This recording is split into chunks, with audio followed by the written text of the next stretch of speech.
네, 여러분 안녕하세요. 최신 뉴스로 계속 접하고 계실 바로 그 소식입니다. 전직 대통령이 내란 수괴 혐의 재판에 직접 출석했고요. 핵심 증인인 곽종근 전 특전사령관과 8개월 만에 법정에서 다시 얼굴을 마주했습니다. 오늘 저희가 파고들 가장 중요한 지점 바로 이겁니다. 곽 전 사령관은 일관되게 국회의원을 문 부수고서라도 끌어내라 이런 지시를 전직 대통령에게 분명히 받았다고 증언하고 있어요. 네, 아주 구체적인 짓이죠. 그렇죠. 그런데 전직 대통령은 그런 지시 자체가 아예 없었다 이렇게 전면 부인하고 있습니다.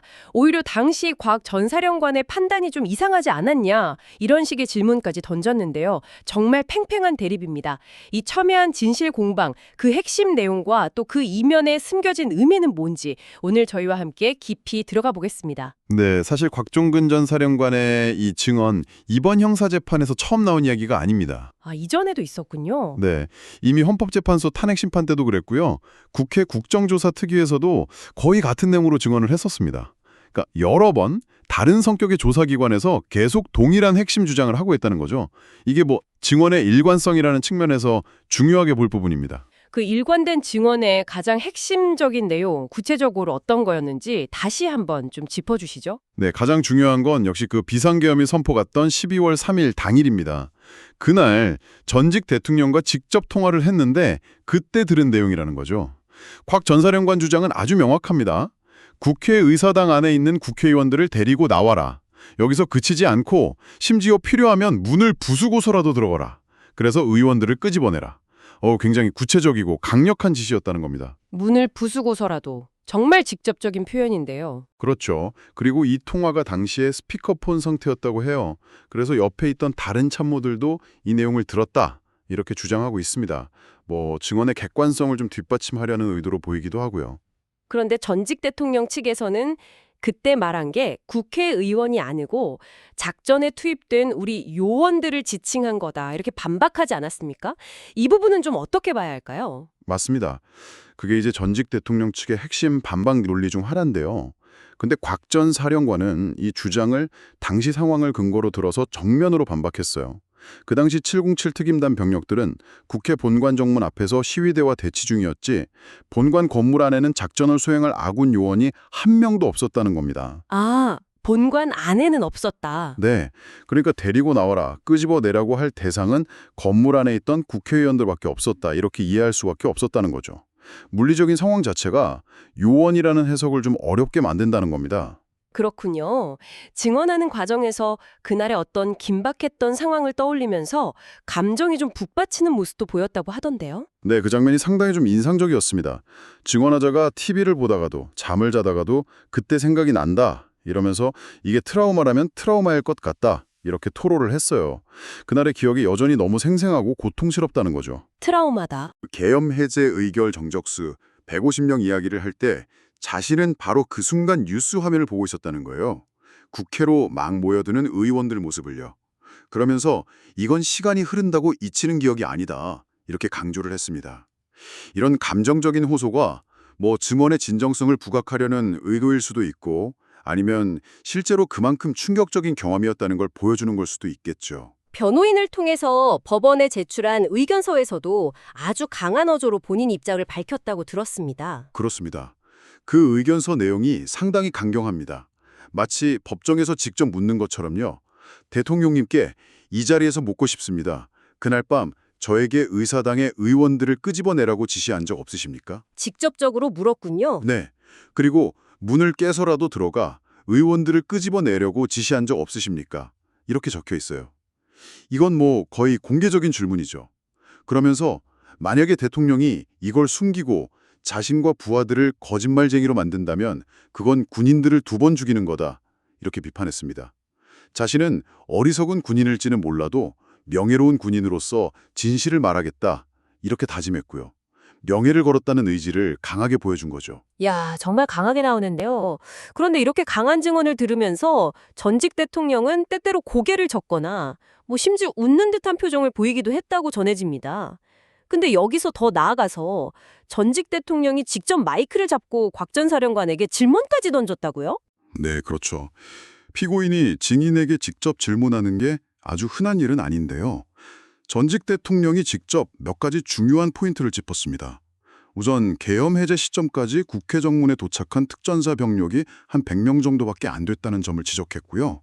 그리고 더 중요하게는 곽 전 사령관 본인이 부하들한테 실탄을 휴대하지 말라고 지시했다는 사실, 이걸 확인했습니다. 아, 병력은 100명뿐이었고 실탄도 휴대하지 말라고 했다. 이 두 가지를 연결하면 이런 논리가 가능하겠군요.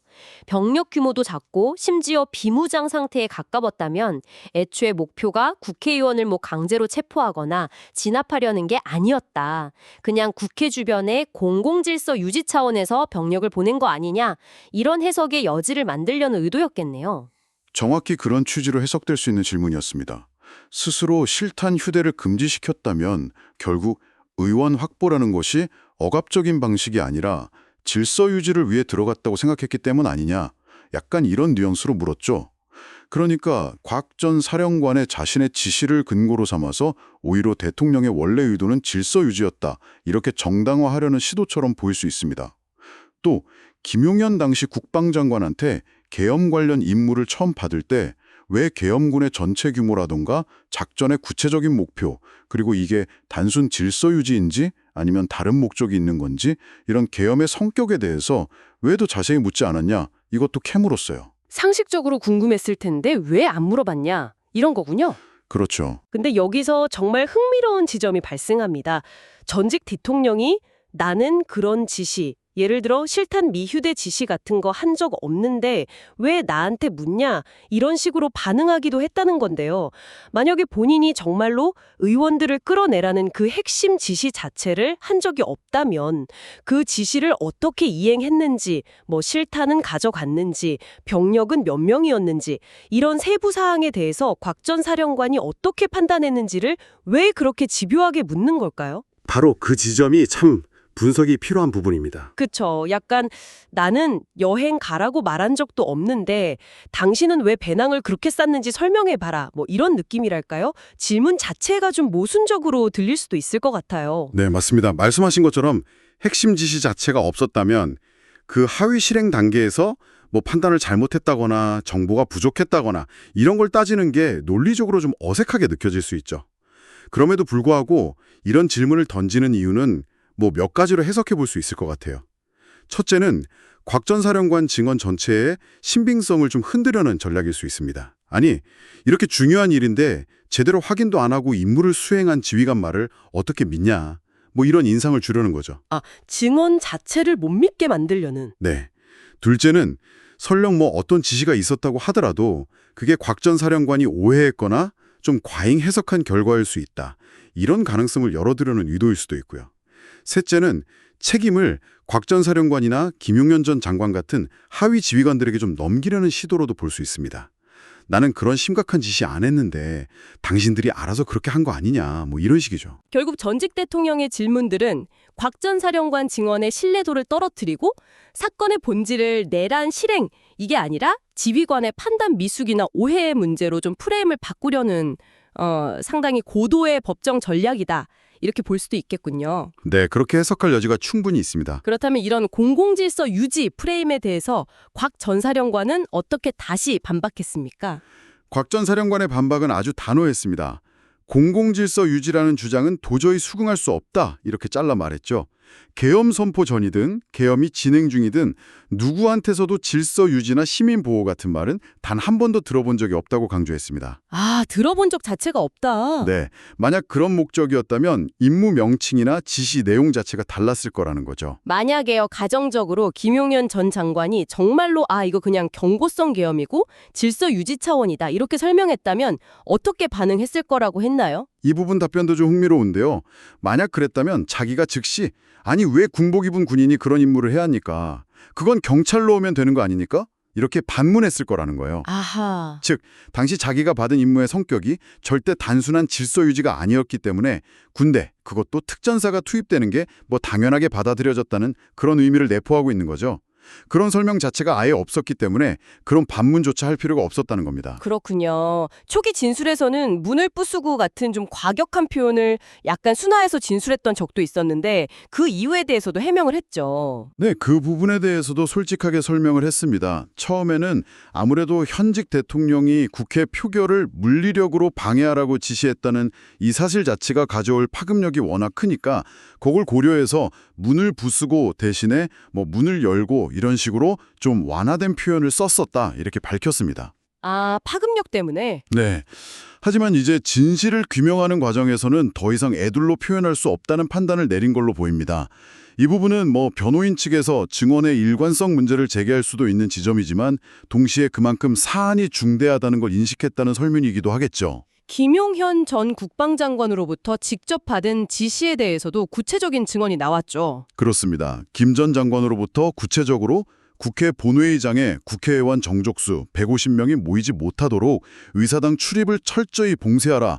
그리고 이미 본관 안에 있는 의원들은 밖으로 데리고 나와라. 이런 지시를 받았다고 명확하게 증언했습니다. 정족수 미달을 만들고 안에 있는 의원은 데리고 나와라. 네.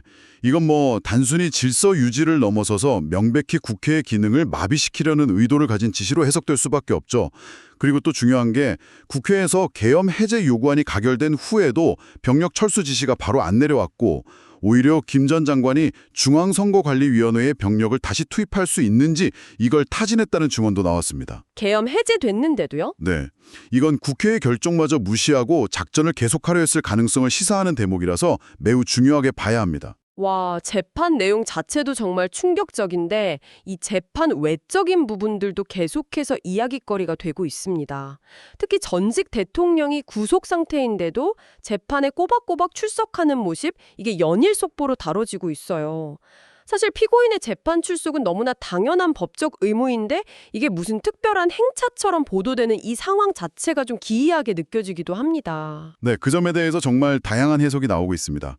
우선 가장 직접적인 해석은 역시 자신에게 가장 불리한 증언을 하고 있는 곽종근 전 사령관에게 직접 반박하고 또 그의 증언을 탄핵하기 위한 목적이다. 이런 분석이죠. 직접 압박하려는. 네, 법정에서 직접 얼굴을 마주보면서 심리적인 압박을 가하려는 의도도 있을 수 있고요. 또 다른 해석으로는 앞으로 증언대에 설 가능성이 있는 다른 증인들, 예를 들어 오늘 증인으로 나왔던 김성훈 전 경호처장 같은 사람들한테 내가 다 지켜보고 있다. 이런 무언의 메시지를 보내려는 거 아니냐. 이런 시각도 있습니다. 아, 다른 증인들한테도요? 네. 물론 뭐 이런 정치적 해석 말고 그냥 피고인으로서 자신의 방어권을 최대한 행사하고 재판에 성실히 임하는 모습일 뿐이다. 이런 시각도 당연히 가능하고요. 그런데 일각에서는 좀 더 현실적인 해석도 나오더라고요. 매일 반복되는 그 교도소 생활이 얼마나 답답하겠어요. 그래서 잠시라도 바깥 공기 쐬고 또 언론의 주목도 받고 그 시간을 일종의 출정 나가는 것처럼 여기는 거 아니냐 이런 우스갯소리까지 나올 정도니까요. 네, 그런 이야기도 실제로 나옵니다. 뭐 과거 수감 경험이 있는 분들 사이에서는 법정 출석이나 검찰 조사 때문에 잠시 구치소 밖으로 나가는 걸 출정 나간다 이렇게 표현하기도 하거든요. 어쩌면 그런 심리적인 요인도 작용할 수 있다는 추측이죠. 건강 상태에 대한 질문도 재판 중에 나왔었는데 뭐 공개된 영상 같은 걸 보면 여전히 논리정연하게 질문 던지고 반박하고 하는 모습 등을 통해서 건강에는 큰 문제가 없어 보인다는 의견이 많습니다. 재판 진행 상황 자체에 대한 우려의 목소리도 꾸준히 나오고 있죠. 그렇습니다. 가장 큰 우려는 역시 이 재판이 과연 연내에 1심 선고까지 마무리될 수 있을까 하는 점입니다. 시간이 얼마 안 남았죠. 네. 공판기일이 얼마 남지 않은 상황에서 만약에 피고인 측에서 증인 신청을 막 늘린다거나 아니면 재판 절차상의 문제를 제기하는 방식으로 시간을 끌 경우에 현행법상 구속기간 최대 6개월인데 이게 만료돼서 불구속 상태로 재판을 받게 될 가능성도 배제할 수가 없습니다. 아, 풀려날 수도 있다. 네. 그렇게 되면 역시 힘 있는 사람은 결국 풀려나는구나. 이런 사법 불신을 더 피울 수 있다는 점에서 많은 분들이 우려하고 있는 거죠. 특히 재판을 담당하고 있는 지귀현 부장판사, 지귀현 부장판사가 이끄는 재판부가 혹시 피고인 측의 눈치를 보는 것 아니냐 이런 비판적인 시각도 일부에서 제기되고 있죠. 재판 과정을 언론에 어느 정도 공개할 것인가 하는 문제, 예를 들어서 재판 촬영 허가 관련된 결정 같은 것들에서 다소 좀 소극적인 태도를 보였다. 이런 비판이 일부 언론이나 시민사회 쪽에서 제기된 바가 있습니다. 물론 재판부 입장에서는 거물급 피고인의 방어권을 충실히 보장해야 한다는 원칙도 있고 동시에 국민적 관심이 집중된 사안을 신속하고 공정하게 진행해야 한다는 요구도 있고 그 사이에서 어려운 균형점을 찾아야 할 겁니다. 그 과정에서의 고심이 깊을 것으로 보이긴 합니다만 어쨌든 재판의 투명성이나 적극성 면에서는 좀 아쉽다 이런 목소리가 있는 것도 사실입니다. 네. 오늘 저희는 전직 대통령 내란 혐의 재판에서 펼쳐진 전직 대통령과 곽종근 전 특전사령관 간의 정말 치열했던 법정 공방 내용을 중심으로 최신 소식과 그 의미를 깊이 있게 들여다봤습니다. 국회의원을 문 부수고라도 끌어내라 이 지시가 실제로 존재했는지 그리고 그날 비상계엄의 진짜 목적은 무엇이었는지 이걸 둘러싼 양측의 주장은 여전히 한치의 양보도 없이 평행선을 달리고 있습니다. 네, 이렇게 정면으로 충돌하는 증언과 주장 속에서 재판부가 과연 어떤 증거들을 믿고 사실관계를 확정할 것인지 그리고 그 사실관계를 바탕으로 어떤 법률적 판단, 즉 유무죄 판단을 내릴지가 이제 정말 추미애 관심사입니다. 특히 전직 대통령 측이 일관되게 내세우는 공공질서 유지 목적의 합법적 계엄이라는 이 프레임과 검찰 및 곽 전 사령관 측이 주장하는 국회 기능 마비를 통한 내란 실행이라는 프레임, 이 둘 사이의 간극이 워낙 크기 때문에요. 재판부가 어느 쪽에 손을 들어줄지 그리고 그 판단의 구체적인 근거가 무엇일지가 핵심이 될 겁니다. 청취자 여러분께서는 이 첨예한 진실 공방을 어떻게 보고 계신가요? 이 사건은 단순히 한 개인의 유죄냐 무죄냐 이 문제를 넘어서는 무게를 지니고 있는 것 같습니다. 국가 최고 통수권자의 명령이 어떻게 전달되고 군 지휘체계는 그 명령 앞에서 어떻게 작동해야 하는지 그리고 그 결과에 대한 책임은 누가 어떻게 져야 하는지에 대한 아주 근본적인 질문들을 우리 사회에 던지고 있습니다.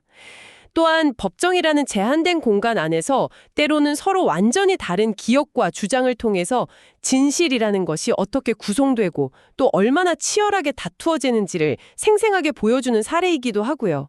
앞으로 나올 재판부의 판단이 우리 사회의 민주주의와 법치주의라는 가치에 어떤 의미를 더하고 또 어떤 숙제를 남기게 될지 계속해서 깊은 관심을 가지고 지켜봐야 할 것 같습니다.